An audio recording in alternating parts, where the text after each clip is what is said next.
ছিল জনৈক জনি মুর্মুর বাসঘরের পাশে একটি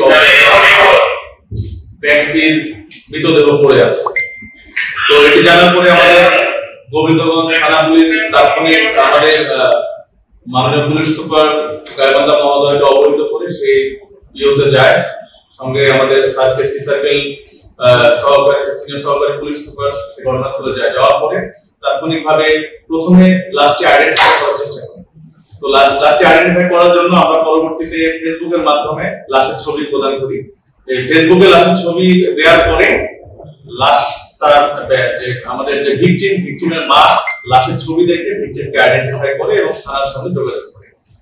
পরবর্তীতে আমাদের থানা পুলিশ কয়েকটি টিমে বিভক্ত হয়ে শ্বাসরুদ্ধকর অভিযান পরিচালিত করে এবং শ্বাসরুদ্ধকর অভিযানের প্রেক্ষিতে তারা প্রথমত 2 জন আসামিকে শনাক্ত করে এবং আসামিকে গ্রেফতার করে আসামিকে আটক করে এনে জিজ্ঞাসাবাদ শুরু করে। জিজ্ঞাসাবাদের এক পর্যায়ে তারা আমাদের থানা পুলিশের কাছে স্বীকার করে যে তারা এই ভিকটিমকে কি কারণে হত্যা করেছে।